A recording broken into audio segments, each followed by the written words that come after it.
porque acabou às 11h59 da noite dessa sexta-feira o prazo para a apresentação dos chamados embargos de declaração da defesa de Jair Bolsonaro, que foi condenado a mais de 27 anos de prisão por tentativa de golpe de Estado. O ex-presidente teve todos os recursos negados pela primeira turma do STF. Nessa fase do processo, os advogados poderiam entrar com embargos infringentes, mas como Bolsonaro foi condenado por 4 votos a 1, não tem direito de esperar a análise em liberdade. O ex-presidente está em prisão domiciliar há mais de 100 dias. E aí, Carla, eu queria continuar falando sobre esse assunto, que ele não vai poder esperar em liberdade. O ex-presidente Jair Bolsonaro, ele pode ser pré-candidato nessa situação?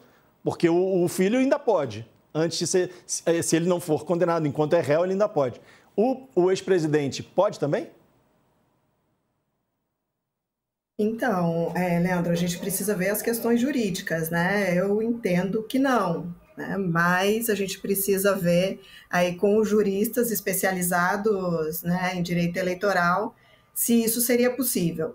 Eu vejo que nesse momento, né, o Jair e a família, eles precisam manter o nome aquecido.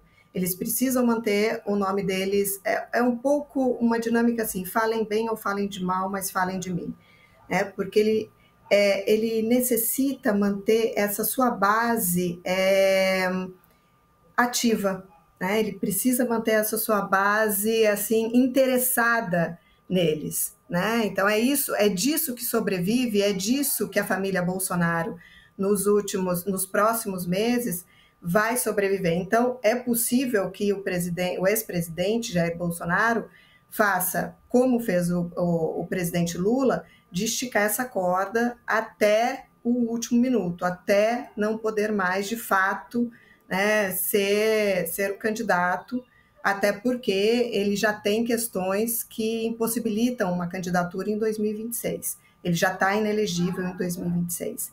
Né? Mas essa dinâmica dele procurar esticar essa corda, demorar para escolher quem ele vai apoiar em 2026, mantém o seu nome na mídia, mantém o seu nome politicamente aquecido, já que, como a gente percebe, há uma parcela significativa aí do eleitorado, né, que se diz ou bolsonarista ou à direita, né, que votaria, que tem aí uma simpatia pelo nosso ex-presidente.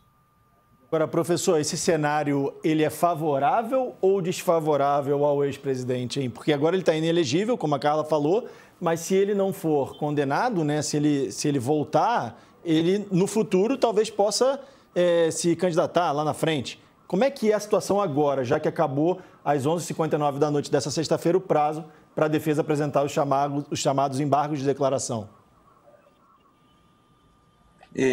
A situação do Bolsonaro está completamente fora de jogo, Leandro.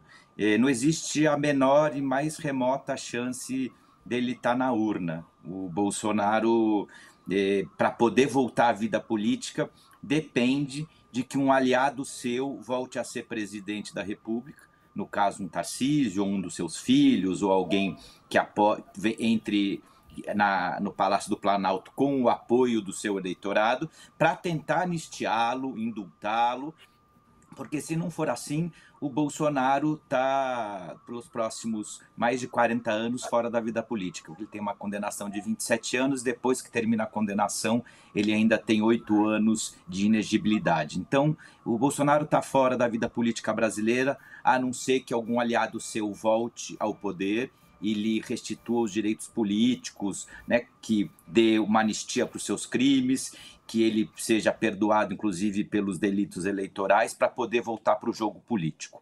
Então, para o Bolsonaro, ele ter digamos assim, um aliado dele no Palácio do Planalto seria a condição, no curto prazo, para quem sabe, no médio prazo, se ele tiver saúde, ele voltar para o jogo político. Então, eu vejo ele muito mais como uma figura moribunda e colocada de lado, por isso eu já comentei algumas vezes aqui, Não por um acaso que o Centrão está de olho nesse espólio e o Centrão fica tratando, né, Ciro Nogueira, Rueda, Costa Neto, ficam tratando o Bolsonaro como uma espécie de tio Paulo, né, que está moribundo na cadeira de rodas e eles vão levando de caixa eletrônico em caixa eletrônico para sacar, no caso, os créditos eleitorais do Bolsonaro, porque eles precisam desse apelo popular do Bolsonaro, mas, na verdade, o que eles querem é o Bolsonaro sob controle. Então, essa é a verdade. O Bolsonaro hoje está absolutamente fora do baralho até 2027.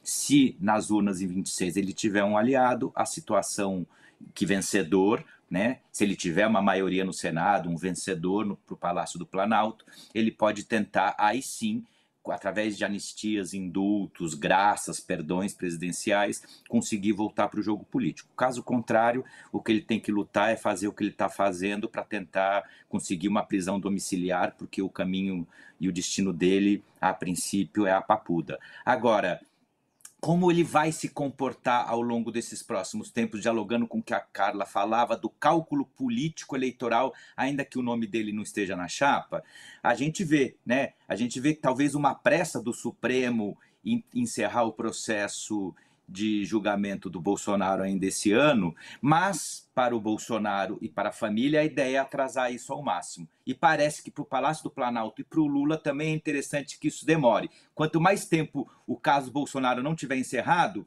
o Bolsonaro ganha tempo para negociar com o Centrão e o Palácio do Planalto vê a direita fragmentada. Então parece ser que os dois polos políticos da disputa hoje têm interesse total em que o Supremo não tenha pressa. Porém, parece ser que o Supremo, com visto, aquele que tem visto nos Estados Unidos, né, os 8 11avos, querem terminar isso esse ano o quanto antes.